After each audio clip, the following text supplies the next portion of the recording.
Hello viewers, मैं हूं सरताज sir और आप देख रहे हैं सरताज सर की क्लास।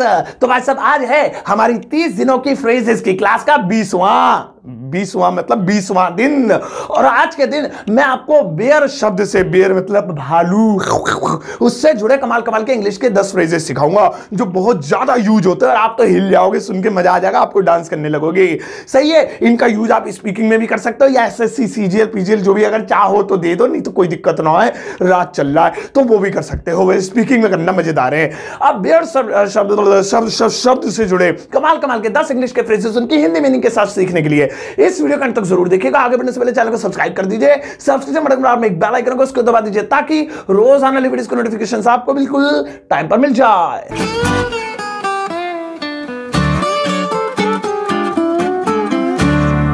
गाइस, आगे बढ़ने से पहले कॉम्पिटिटिव लेवल की तैयारी के लिए अंग्रेजी के कमाल की बुक के बारे में बात करते हैं जिसका नाम है अग्रवाल एग्जाम कार्ड की chapter wise collection 3800 plus objective English common errors. इस बुक के जरिए आप किसी भी प्रकार के कॉम्पिटिटिव एग्जाम्स में आने वाली इंग्लिश में पूछे जाने वाले कॉमन एरर्स को आसानी से सॉल्व कर सकते हैं। इस किताब को आप किसी भी तरह के कॉम्पिटिटिव लेवल के एग्जाम में आने वाली इंग्लिश के लिए यूज कर सकते हैं, जैसे कि bank, SSC, NDA, CDS, navy, X and Y group या फिर कुछ भी। इस किताब के अंदर इंग्लिश ग्रामर के हर एक टॉपिक को चैप्टर वाइज समझाया गया है और उसके ऊपर क्वेश्चंस दिए गए हैं ताकि आप आसानी से तैयारी कर सकें। इस बुक की सबसे खास बात यह है कि इसके अंदर आपको 2019, 2018, 2015, 2012, 1995, 1990 मतलब कि पुराने से पुराने और लेटेस्ट यानी कि नए से नए प्रीवियस ईयर में पूछे गए क्वेश्चंस की लिस्ट मिल जाएगी, वो भी उनके सॉल्यूशन के साथ, जिससे आप एक परफेक्ट प्रैक्टिस कर सकते हैं, अपने एग्जाम की बेहतरीन तैयारी कर सकते हैं। इस किताब में दिया गया पैटर्न एकदम कमाल का है क्योंकि पहले ग्रामर के टॉपिक को पढ़ाया गया है, फिर उस पर क्वेश्चंस बनाए गए हैं, यानी कि उसमें से कॉमन एरर्स फाइंड करना आपको सिखाया गया है। कॉमन एरर्स एक ऐसी चीज होती है जिन्हें फाइंड करना बहुत मुश्किल होता है, लेकिन इस बुक के जरिए अब यह आपके लिए बेहद आसान है। इस बुक में हर एक टॉपिक को हिंदी और अंग्रेजी दोनों भाषाओं में समझाया गया है क्योंकि यह बुक बिलिंगुअल है, यानी इसे हिंदी मीडियम और अंग्रेजी मीडियम दोनों तरह के स्टूडेंट्स आसानी से पढ़ सकते हैं। इस बुक की लैंग्वेज इजी टू अंडरस्टैंड है। सबसे खास बात यह है कि इस बुक के अंदर आपको वो टॉपिक्स भी मिल जाएंगे जो किसी प्रकार के कॉम्पिटिटिव एग्जाम्स में आने वाली इंग्लिश में बहुत बहुत जरूरी होते हैं। जैसे कि यहां पर देखिए स्लैंग वर्ड्स दिए गए हैं,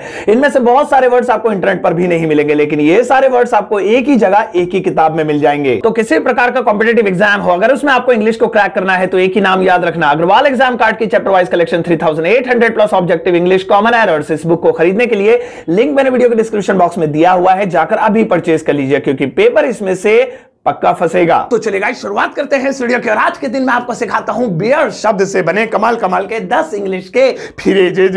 लेकिन पहली बात तो ये, जो तू टिकटॉक नहीं, पहली बात तो ये, इसे बियर नहीं बेयर बोलेंगे, बेयर बेयर, ठीक है, बेयर बोलेंगे। अब देखो इससे फ्रेजेज कैसे बनते हैं, लेकिन उससे पहले इसके तीनों फॉर्म सीख लेते। लगाओ। अरे भैया इतनी खतरनाक खतरनाक मत दिया करो, कैसी है ये? तीनों फॉर्म्स हैं, बेयर बॉर बॉर्न, बेयर बॉर बॉर्न, पहली बेयर और दूसरी बोर और तीसरी बॉर्न, ये तीनों फॉर्म्स होती हैं बेयर की। अब चलो ये काम आ जाएंगे जब एग्जांपल लेंगे। अभी फिलहाल एक एक करके 10 फ्रेजेस सीखते हैं और दो एग्जांपल भी दूंगा और हिंदी मीनिंग बताऊंगा। पहला वाला है bear down. Bear down, bear down का हिंदी में मतलब होता है कुचलना, कुचलना, उसको बेयर डाउन कहते हैं। जैसे ट्रक ने उसे कुचल दिया, भाई साहब बहुत बुरी मौत हुई इसकी बेचारी की, सड़क पे जा रहा था, ट्रक ने उसे कुचल दिया, तो इंग्लिश होगी the truck bore down him. The truck, जो ट्रक था, बोर डाउन, बियर डाउन की जगह बोर डाउन, क्यों? क्योंकि कुचल दिया, पास्ट इंडेफिनिट सेकंड फॉर्म लगेगी, बोर डाउन हिम माने उसे। या फिर मुझे कहना तुम केले को क्यों कुचल रहे हो, खामा-खाई इसका बलूदा भरता सा बना रहे, क्या कर रहे हो, केले को क्यों कुचल रहे हो? तो इंग्लिश होगी why are you bearing down the banana. Why are you bearing down, तुम क्यों कुचल रहे हो द बनाना, आईएनजी लगाना पड़ा क्योंकि रहे हो। सो बेयर डाउन मतलब कुचलना।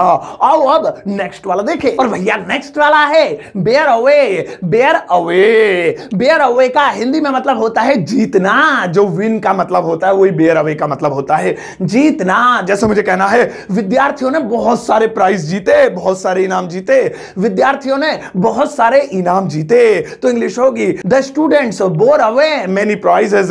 द स्टूडेंट्स, जो विद्यार्थी थे, बोर अवे, उन्होंने जीते, बोर अवे जीते, पास्ट इंडेफिनिट सेकंड फॉर्म उठानी पड़ी, मेनी प्राइजेस, बहुत सारे इनाम। या फिर मुझे कहना मैं आईफा अवार्ड जीतना चाहता हूं, शकल तो देख ले आईफा, रे पंखा भी ना जीते तू। सो मैं आईफा अवार्ड जीतना चाहता हूं, तो इंग्लिश होगी I want to bear away the IIFA award. I want to bear away, मैं बेयर अवे यानी कि जीतना चाहता हूं IIFA award. So bear away यानी कि जीतना, बेयर अवे, ठीक है। आओ अब नेक्स्ट वाला देखें। और भैया नेक्स्ट वाला है बेयर विद।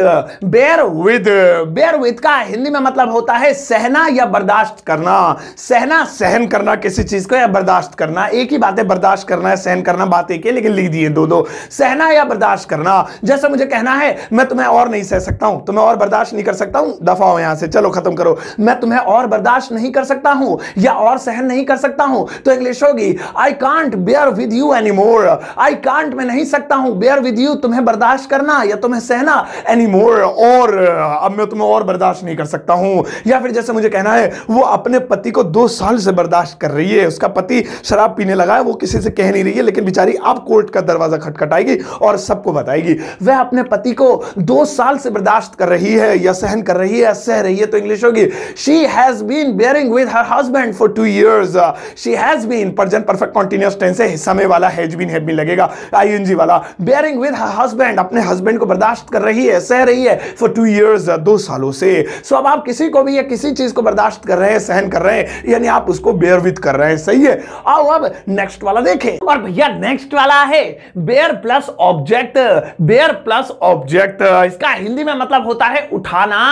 अब वो कुछ उठाना नहीं, मतलब किसी चीज को सहना, एक तरीके से इसका यही मतलब होता है, सहना। अब कौन सा वाला उठाना? मोबाइल उठाने, पैसे उठाने की बात नहीं हो रही है, नखरे उठाना, दुख उठाना, खर्चे उठाना, ये जो उठाना होता है ये हमें मिलता नहीं है, हम ढूंढते फिरते हैं, उसके लिए आप बेयर प्लस ऑब्जेक्ट का इस्तेमाल कर सकते हैं। अब जैसे मुझे कहना है मैं तुम्हारे खर्चे नहीं उठाऊंगा, बहुत खर्चे हो रहे हैं तुम्हारे, अपने खर्चे किसी और को दो, मैं तुम्हारे खर्चे नहीं उठाऊंगा। सो इंग्लिश होगी I'll not bear your expenses। I'll not bear, मैं नहीं उठाऊंगा या सहूंगा your expenses, तुम्हारे खर्चे, ऑब्जेक्ट आ गया उसके बाद। या फिर मुझे कहना उसने अपनी जिंदगी में बहुत दुख उठाया, बहुत परेशानियां उठाई, और आप देखो कहां से कहां पहुंच गया, उसने अपने जीवन में बहुत परेशानियां उठाई या सही, तो इंग्लिश होगी he bore many troubles in his life।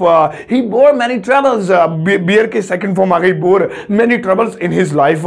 तो इस तरह से आप इसका यूज कर सकते हैं, सही है। सहना, उठाना, मैं तुम्हारे नखरे उठाऊंगा, कहां गई तुम।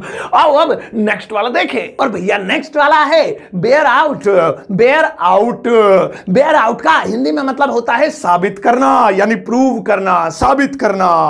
एग्जांपल लेते हैं, इसमें तो कठिन सा लेना पड़ेगा। हाँ, जैसे कि यह सबूत सच साबित करने के लिए काफी है। यह सबूत सच साबित करने के लिए काफी है। भाई साहब देखो उसने मर्डर किया था ना, अब ये सबूत हमारे पास है, ये सच साबित कर देंगे। यह सबूत सच साबित, वही बेयर आउट करने के लिए काफी है, तो इंग्लिश होगी these evidence are enough to bear out.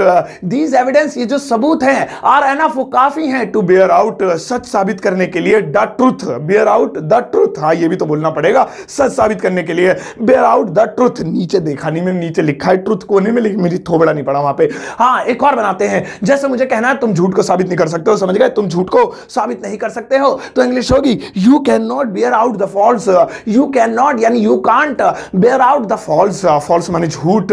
तो इस तरीके से किसी भी चीज को साबित करना यानी उसे बेयर आउट करना। नीचे देख देख के पढ़ना पड़ेगा, मुझे इंग्लिश वीक है। आओ अब नेक्स्ट वाला देखें। और भैया नेक्स्ट वाला है bear on. Bear on, bear on का हिंदी में मतलब होता है संबंधित होना या जुड़ा हुआ होना। संबंधित होना यानी किसी चीज से रिलेशन होना, उनका आपस में कोई संबंध होना या उससे जुड़ा हुआ होना, बेयर ऑन। जैसे मुझे कहना तुम्हारी जिंदगी मेरी जिंदगी से जुड़ी हुई है यार, कहीं ना कहीं हमारी लाइफ एक जैसी रही है, एक जैसे स्ट्रगल रहे, तुम्हारी जिंदगी मेरी जिंदगी से जुड़ी हुई है, संबंधित है कहीं ना कहीं, तो इंग्लिश होगी your life is bearing on my life. Your life, तुम्हारी जो जिंदगी है, इज बेयरिंग ऑन, वो जुड़ी हुई है, जुड़ी हुई रही है, बेयर ऑन माई लाइफ, इस तरह से। या फिर मुझे कहना है ये केस किसी टीवी सीरियल से जुड़ा हुआ था। भाई साहब ये जो केस है ना, ये किसी टीवी सीरियल से जुड़ा हुआ था, वहीं से संबंधित था, वहीं से स्टोरी देख के इस केस को अंजाम दिया गया है। So this case was born on a TV serial. क्या लिखा? हाँ, सीरियल लिखा है। सो यहां पे बॉर्न ऑन क्यों लिखा हुआ? क्योंकि वाज पैसिव वॉइस में यूज हुआ है, तो उसके साथ थर्ड फॉर्म लगेगी, तो बॉर्न होती है third form. So bear on की जगह बॉर्न ऑन मैंने लिख दिया, ठीक है, टीवी सीरियल वाला। आओ अब नेक्स्ट वाला देखें। और भैया नेक्स्ट वाला है bear up. Bear up, bear up का हिंदी में मतलब होता है सामना करना, यानी किसी चीज को फेस करना, उसका सामना करना, बेयर अप कहलाता है। जैसे मुझे कहना है मैं दुश्मनों का सामना नहीं कर सकता, मेरे साथ चलो, उनका थोबड़ा तोड़ो। मैं दुश्मनों का सामना नहीं कर सकता हूं। सो इंग्लिश होगी I can't bear up the enemies. I can't मैं नहीं कर सकता हूं, बेयर अप सामना, द एनिमीज दुश्मनों का। या फिर जैसे कहना उसने भाई साहब हर परेशानी का सामना किया अपनी जिंदगी में, उसने हर परेशानी का सामना किया, पास्ट इंडेफिनिट बोर लगेगी सेकंड फॉर्म। सो इंग्लिश होगी he bore up all the problems. He bore up उसने सामना किया, ऑल द प्रॉब्लम्स हर एक परेशानी का, सभी परेशानियों का। सो किसी भी चीज का सामना करना बेयर अप कहलाता है। अब तुम मेरा सामना करने से पहले वीडियो को लाइक कर दो, मेरे सामने ही तो कर रहे हो, तुम्हारे थोबड़े की तो सामने बैठा हूं मैं। आओ अब नेक्स्ट वाला देखें। और भैया नेक्स्ट वाला है bear someone. Bear someone, bear someone का हिंदी में मतलब होता है किसी को जन्म देना। किसी को जन्म देना यानी बच्चे को जन्म देना, वो किसी को मतलब उसी का नाम आ जाएगा वहां पे, समवन की जगह वो लगा देंगे बेयर समवन यानी किसी को जन्म देना, उस समवन में नाम लगा देंगे। अभी करके दिखाता हूं। जैसे मुझे कहना है बिल्ली ने दो बच्चों को जन्म दिया। बिल्ली ने दो बच्चों को जन्म दिया तो इंग्लिश होगी the cat bore two kittens. The cat जो बिल्ली है बोर दिया, सेकंड फॉर्म लगानी पड़ेगी बियर की, टू किटन्स। अब आप कहेंगे किटन क्यों लिखा? भाई साहब बिल्ली के बच्चे को किटन कहते हैं कि यहां पर चाइल्ड ऑफ बिल्ली थोड़ी लिख दूंगा, मैं पढ़ा लिखा थोड़ा बहुत तो हूं, इतनी तो इंग्लिश आती है। या फिर जैसे मुझे कहना है मां बच्चे को जन्म देगी तो इसकी इंग्लिश होगी mother will bear a child. तो इस तरीके से जब भी किसी को जन्म देते हैं तो उसको बेयर करते हैं, उसको मतलब कहना होता है बेयर। जैसे मुझे कहना है मेरा जन्म 1990 में हुआ था, सो पास्ट इंडेफिनिट हो गया लेकिन पैसिव वॉइस वाला, तो थर्ड फॉर्म लगेगी। तो आई वाज बोर्न ऐसा हो गया, बोर्न तो वही बोर्न यहां पर है, तो वो बियर की ही थर्ड फॉर्म हम यूज करते हैं अपने बताने के लिए। सही है, तो जन्म देना किसी को। आओ अब नेक्स्ट वाला देखें। और भैया नेक्स्ट वाला है, ये तो बहुत लंबा सा है, बेयर द बर्न्ट ऑफ।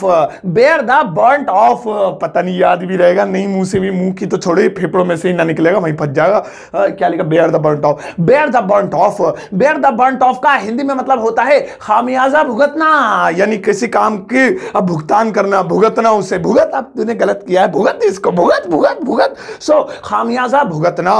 जैसे मुझे कहना है मैं अपने किए का खामियाजा भुगत रहा हूं, जो मैंने करा है भाई साहब वही कर रहा हूं मैं अपने किए का खामियाजा भुगत रहा हूं, तो इंग्लिश होगी I am bearing the burnt of my act. I am bearing the burnt of, मैं भुगत रहा हूं, आई एम मैं हूं, bearing the burnt of, bear में आईएनजी लगाना पड़ा क्योंकि रहा हूं, ऑफ माय एक्ट अपने किए का, अपनी करतूत का, एक्ट माने किया, कराया, करतूत, काम, अपने काम का खामियाजा भुगत रहा हूं। या फिर जैसे मुझे कहना है उसने वहां जाने का खामियाजा भुगता, भाई साहब गया था ना आगे आगे दौड़ के, खामियाजा भुगतना पड़ा उसे, उसने अपने जाने का खामियाजा भुगता। सो इंग्लिश होगी he bore the burnt of going. He bore भुगता, second form, the burnt of going जाने का। सो आपको किसी भी चीज का खामियाजा भुगतना पड़े आप करेंगे बियर द बर्न्ट ऑफ। लंबा सा है भाई साहब, याद कर लेना, मेरे मुंह से कैसे निकल गया मुझे याद कैसे रह गया, कोई ना कोई बात है, मेरे दिमाग कंप्यूटर फिट हो गया। आओ अब नेक्स्ट वाला देखें। और भैया नेक्स्ट वाला है bear in mind. Bear in mind. Bear in mind का हिंदी में मतलब होता है ध्यान में रखना, ध्यान में रखना। चलो इस पे तो बहुत बढ़िया बढ़िया एग्जांपल दूंगा। जैसे जब वहां जाओ ना मेरा नाम ध्यान में रखना, सही है, कोई पूछे तो मेरा नाम बता देना, वहीं थोबड़ा तोड़ेंगे तुम्हारा सब मेरा नाम सुन के।